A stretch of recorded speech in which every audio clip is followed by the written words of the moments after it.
mais on est ravis de se retrouver tous ce matin en présentiel ou en visio, puisqu'il y a pas mal de nos amis qui sont en visio, pour parler de cet impact et cet héritage des Jeux Olympiques sur l'eau et sur le territoire francilien. C'est la deuxième année que nous nous retrouvons dans ce ministère de la Transition écologique pour échanger sur ce thème avec des étudiants donc, de Sciences Po et des enseignants, des experts de l'eau qui sont avec nous, des membres éminents et fondateurs de l'Académie de l'eau et des professionnels de l'aménagement du cadre de vie que je représente par l'association Art Urbain dans les territoires, qui est une association donc, que j'ai l'honneur de présider et qui a été créée il y a une quarantaine d'années en France au moment, comme beaucoup d'associations, au moment de la décentralisation du pays en 82, 83, 84. Voilà. Et c'est vraiment très important pour nous de se retrouver ensemble, étudiants, professionnels, pour échanger sur ces sujets. Des sujets aussi importants que celui de l'eau dans les territoires, tant ce bien vital est malmené depuis des années par l'urbanisation extensive des villes et de ses déchets, mais aussi par le développement de l'agriculture intensive et industrielle, avec leurs effets conjugués sur l'imperméabilisation et la pollution des sols dans le cadre du changement climatique. Je pense que c'est quand même tout à fait déterminant de rappeler que ces extensions urbaines, depuis la reconstruction du pays, depuis les années 50, a été extrêmement forte, même si aujourd'hui elle s'atténue avec notamment les lois ZAN, qui sont encore pas totalement mises en application, mais voilà. Mais c'est un vrai changement. Et puis surtout cette évolution de l'agriculture et du mode des travaux agricoles. Et donc je pense qu'on a absolument besoin, étudiants et professionnels, d'échanger sur ce sujet et de continuer à échanger. Alors, pour confirmer l'intérêt sur ce sujet, notre association, cette année, s'est emparée du thème de l'eau pour développer ce que nous appelons, nous, le prix national d'art urbain. C'est-à-dire qu'en fin d'année, chaque année, on prime des innovations à l'échelle nationale qui expérimentent, la plupart du temps, des manières alors nous, le thème, c'est habiter avec l'eau, des manières d'habiter avec l'eau. Et on va voir donc ce que vont représenter ces innovations. Donc je vous invite tous déjà le 27 novembre à retenir dans vos calendriers cette invitation que je vous fais à venir participer à cette journée, parce que c'est un moment important pour l'association Art Urbain, mais c'est aussi important pour le ministère, c'est important pour tous les professionnels. Et j'invite les étudiants que vous êtes à nous retrouver ce 27 novembre sur ce thème. Et ce thème également, il sollicite la pluridisciplinarité. Ça, je pense que ça fait partie vraiment de notre ADN. Vous l'avez vu, les étudiants, quand vous avez travaillé, vous avez vu à quel point architectes, ingénieurs, politiques, techniciens, artistes aussi, tout le monde est impliqué dans ces sujets de l'environnement. Et je pense que ce travail vraiment pluridisciplinaire, c'est absolument déterminant à être renforcé. Pour terminer, je souhaite que nos échanges de ce matin sur l'héritage des Jeux Olympiques puissent offrir des champs de possibles au-delà de l'Île-de-France. On va beaucoup parler de l'Île-de-France ce matin, pour faire évoluer nos pratiques en région, dans l'art d'aménager les territoires. Cet art d'aménager les territoires. L'art urbain dans les territoires, c'est pas du travail forcément d'artiste, c'est cet assemblage, c'est l'art d'aménager les territoires. C'est-à-dire, ensemble, nous sommes là pour aménager et améliorer le cadre de vie de nos concitoyens. Enfin, quels que soient les parcours d'avenir des étudiants de Sciences Po cette année, comme ceux de l'année passée, d'ailleurs, j'aimerais que nous puissions être amenés à nous retrouver consolider ces avancées. C'est-à-dire que ce travail que vous avez fait, comme celui de vos collègues de l'année dernière, je pense qu'il faudrait, si vous en étiez d'accord, qu'on prolonge ce travail, parce qu'il faut capitaliser ce travail pour voir comment on peut l'enrichir et le mettre en avant. On est vraiment dans une réelle période de transition, hein, qui demande de repenser nos visions, nos savoir-faire, et de le faire savoir, surtout.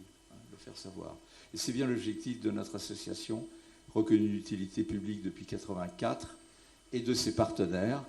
Certains des partenaires seront là dans la matinée. Et je voulais donc vous remercier vraiment tous, toutes et toutes, pour être présents ce matin. Et je vous laisse la parole. Peut-être veux-tu prendre la parole dans un premier temps, hein, et puis Sciences Po continuera. Voilà, merci à tous. Voilà, donc moi aussi, je peux vous dire que nous sommes très heureux de se retrouver ce matin pour ce colloque final du projet collectif 2024-2025, qui a commencé au mois de septembre l'année dernière pour s'achever au mois de juin par cet événement, avec un rapport final qui s'en suivra dans les jours prochains. Oui, nous remercions aussi le ministère et Art Urbain pour l'accueil dans ces magnifiques locaux, vous voyez, qui personnellement me rappellent beaucoup de souvenirs parce que j'ai travaillé à une certaine époque. Quelques mots sur l'Académie de l'eau. L'Académie de l'eau est une association qui a été créée il y a environ 25-30 ans, vous voyez, par le professeur Jean Dossé, qui était prix Nobel de médecine. Donc c'est toujours intéressé aux problèmes de l'eau et la santé.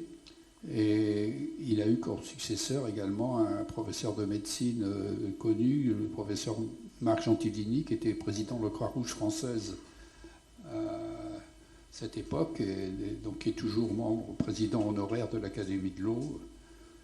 Évidemment, très âgé, et il nous suit quand même de loin. Cette académie comprend 160 membres, répartis en 2 collèges. Un collège de personnalités qualifiées, qui sont demandeurs d'adhérer, mais qu'on doit agréer par le conseil d'administration. Et puis d'autre part, 40 membres d'un 2e collège qui est composé de personnes morales publiques, privées, associatives, très diverses. Beaucoup de nos membres sont de nationalités diverses, vous voyez, beaucoup de pays francophones, et donc on a une ouverture internationale intéressante. Et on collabore d'ailleurs souvent avec l'Académie des sciences d'outre-mer, vous voyez, qui est aussi intéressée par le domaine de l'eau et qui est, elle, spécialement focalisée sur l'international.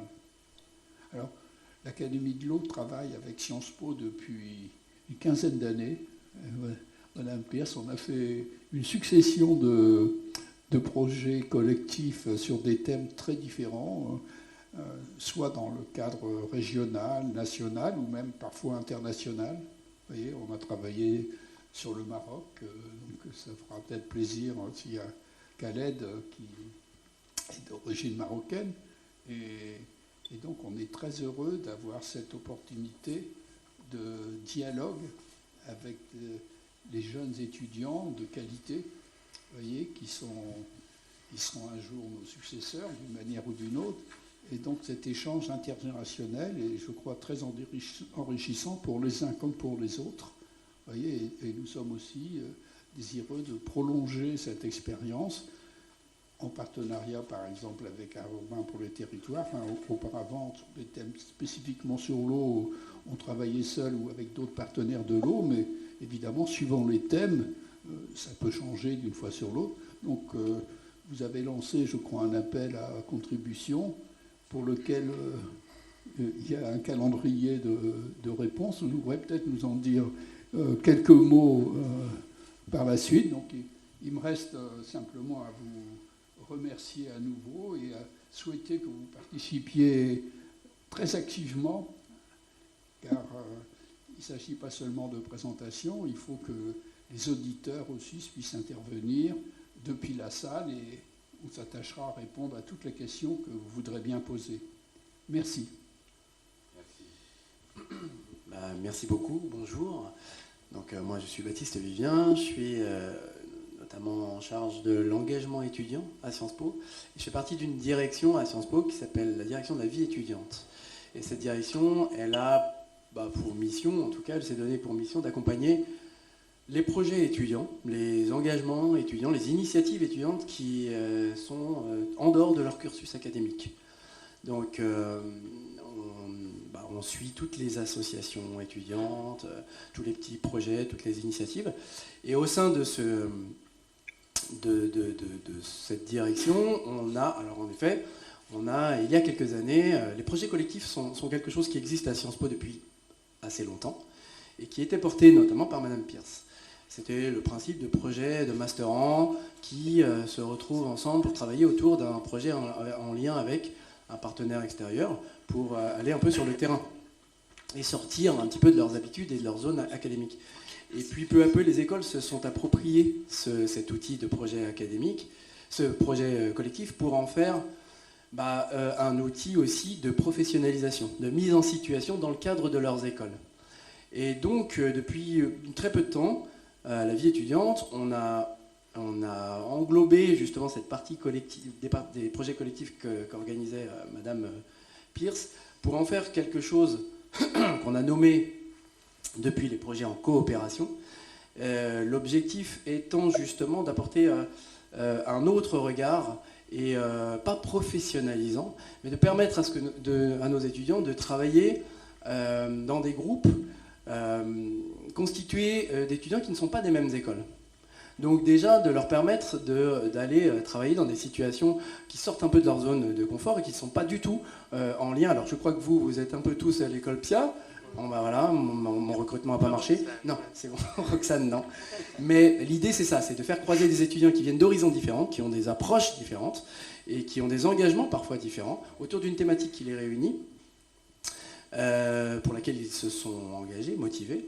Et tout cela dans un cadre qui est optionnel, donc il ne faut pas oublier que nos étudiants s'engagent en parallèle de leur cursus académique, en parallèle de leurs obligations quotidiennes, et qu'ils investissent du temps généreusement dans un type d'engagement. Ça fait partie aussi d'une dynamique de l'apprentissage de la citoyenneté et de la solidarité ou un peu de l'ouverture vers d'autres univers que leurs univers, ou en tout cas où on les attend sur le terrain. Et donc ces projets en coopération, ils évoluent évidemment, et là j'ai lancé un nouvel appel en effet, avec une évolution encore un peu différente. L'idée c'est de permettre à ces étudiants de sortir de leur zone de confort et de s'investir sur une problématique sociétale, une problématique de nos sociétés, un enjeu de société, pour répondre aussi à la maxime de Sciences Po, là, depuis très peu de temps, qui est comprendre son temps pour agir sur le monde, hein, c'est ça? Et donc, vous ne la connaissez pas? Je ne peux pas vous aider à ce niveau. Oh, bah alors. Donc voilà, c'est problématiser un enjeu et de s'investir sur la thématique en partenariat avec les porteurs du projet, dans une coopération, et d'essayer de questionner le monde, et d'aller sur le terrain. Et surtout, ça j'insiste beaucoup, parce que l'idée c'est que nos étudiants puissent aussi parfois sortir de ce que je pourrais qualifier un peu peut-être comme ça de couloir social, où on rentre à Sciences Po et on est dans un couloir social, qui fait que parfois on va rencontrer des publics, on va être un petit peu quand je dis entre soi, c'est entre étudiants, voilà, avec une dynamique similaire, et puis après ça sera les alumni, et puis c'est des parcours un peu comme ça. Et ce qui permet pour certains projets, alors peut-être pas tous en fonction des partenaires qu'on aura, mais d'aller sur le terrain et d'aller côtoyer, questionner, interroger des publics que nos étudiants n'ont pas forcément l'habitude de côtoyer, et d'aller confronter une autre réalité. Sciences Po a l'habitude de dire on forme les décideurs de demain, des élites pour demain, Eh bien, nous, à la vie étudiante, on dit, OK, mais il faut que ces élites de demain, ces décideurs de demain, soient en prise avec la réalité. Et ça serait bien qu'ils aillent sur le terrain se confronter avec des publics qu'ils n'ont jamais rencontrés, peut-être. Pas pour tous, hein, y a pas de... qu'ils ne rencontreront peut-être pas, ou en tout cas qu'ils aillent justement à se frotter à ce qui est une réalité aussi du terrain. Donc là, je crois que dans ce projet, vous avez eu l'occasion d'aller aussi rencontrer et questionner des habitants de la Seine-Saint-Denis. On a fait passer un questionnaire. Eh oui, passer un questionnaire, vous les avez vus? Non. Pas, non, oh, dommage, parce que c'est aussi ça. J'ai pu visiter le terrain au fort d'Aubervilliers notamment. Ah, très bien. Et donc voilà, c'est un peu dans cet esprit-là, d'essayer d'ouvrir ça, de mettre nos étudiants en situation. J'insiste beaucoup maintenant dans le nouvel appel à projet sur la nécessité que nos étudiants soient en prise avec ce qu'on pourrait qualifier comme les futurs bénéficiaires, alors selon les partenaires, voilà, les futurs bénéficiaires de la problématique qu'ils vont questionner et d'essayer de développer une créativité dans des domaines de l'innovation sociale, la solidarité, l'éducation, la formation, voilà, toutes ces questions-là. On m'a bien précisé, Khaled m'a bien dit, s'il vous plaît, moins de 10 minutes. Donc, je ne sais pas si je les ai dépassés. Je vais conclure sur une chose. Je voudrais juste remercier vraiment Monsieur Olivier, Monsieur Martin et Monsieur Moutard, que j'ai rencontrés et que je n'ai pas revus depuis le 1er octobre dernier, je crois, au lancement du projet. Mais pour avoir justement très très vite, enfin, je pense que c'est l'habitude, hein, vous disiez, ça fait 15 ans qu'on travaille ensemble, mais très bien aussi positionner les étudiants en les invitant à eux-mêmes chercher une problématique. Et non pas en faisant une commande, en leur passant une commande en disant on voudrait ça à la fin, bah voilà, est-ce que vous pourriez nous y emmener?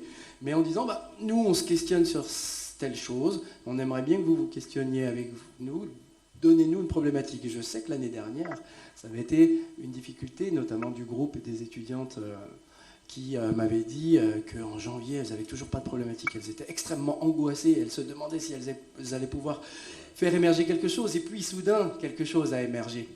On avait perdu une personne en route, je crois, mais quelque chose a émergé. Et quelque chose sur lequel, depuis, vous avez aussi, vous, pu rebondir, et ça fait écho à ce que vous disiez, Monsieur Moutard, je crois, sur le fait de... elles avaient posé une question sur l'héritage et le passage, et donc, voilà, donc vous vous êtes saisis aujourd'hui, et j'ai hâte de pouvoir voir aussi ce que vous avez produit.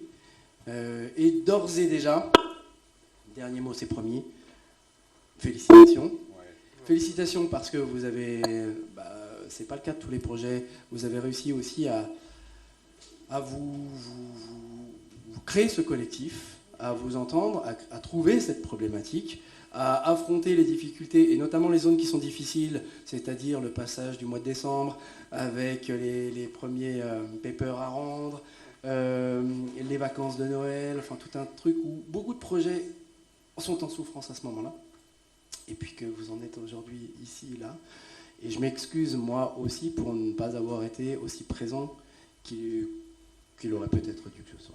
Voilà, merci. Merci beaucoup.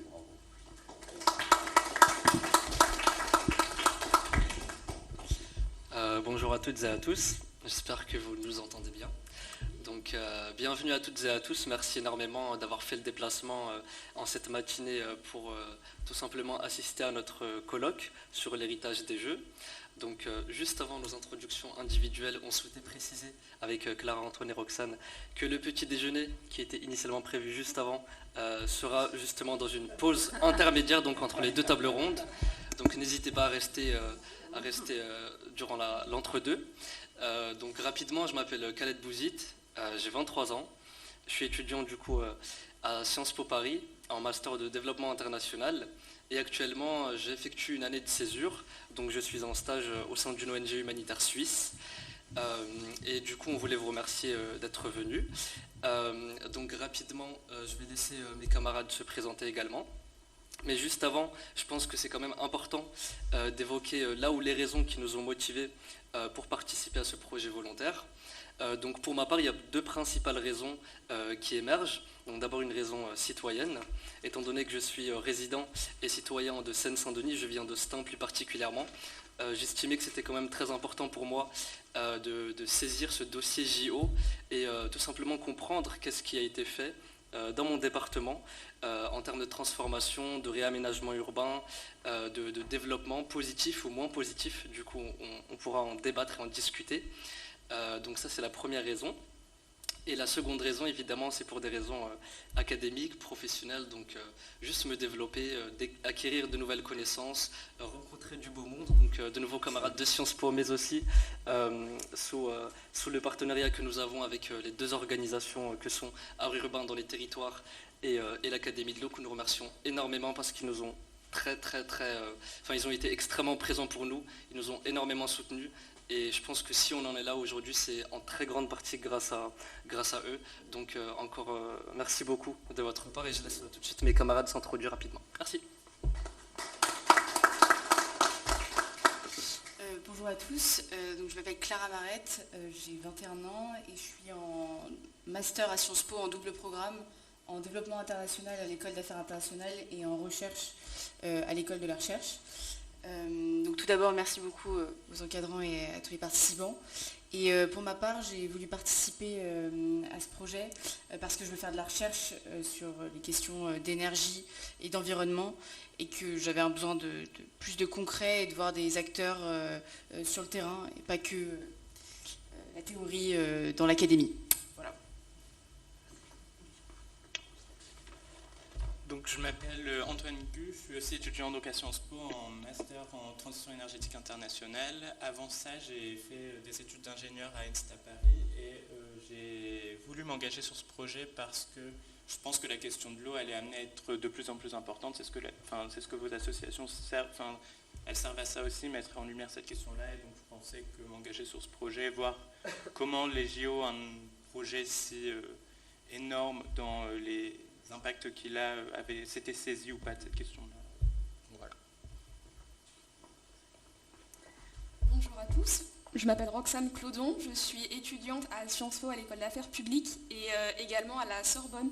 Je termine mon master de philosophie, parcours humanité biomédicale, et pendant mon année de césure donc. Et c'est donc dans ce cadre que j'ai aussi voulu faire ce projet parce que j'ai un intérêt particulier pour l'urbanisme.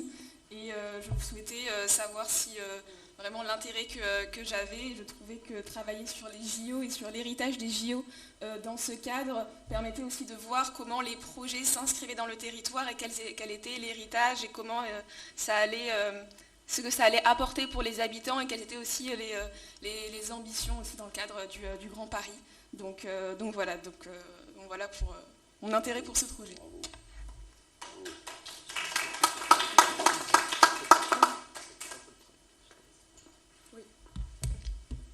Et je vais monter à M. Vivien et M.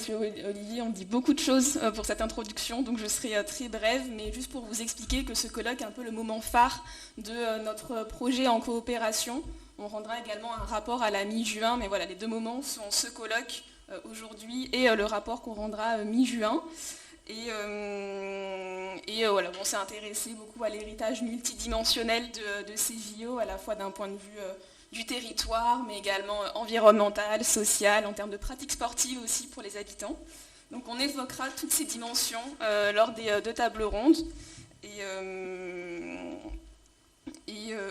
voilà, donc j'espère que ces échanges seront riches et fructueux et qu'on en apprendra beaucoup de choses. Voilà. Rapidement pour enchaîner, ce colloque c'est le fruit de 8 mois de travail de très longue haleine avec mes camarades et nos partenaires et aussi Sciences Po évidemment, on ne l'oublie pas.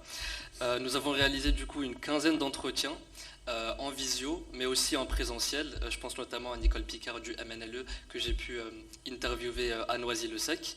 On a aussi effectué une ou plusieurs visites de terrain, donc du coup mes camarades en l'occurrence.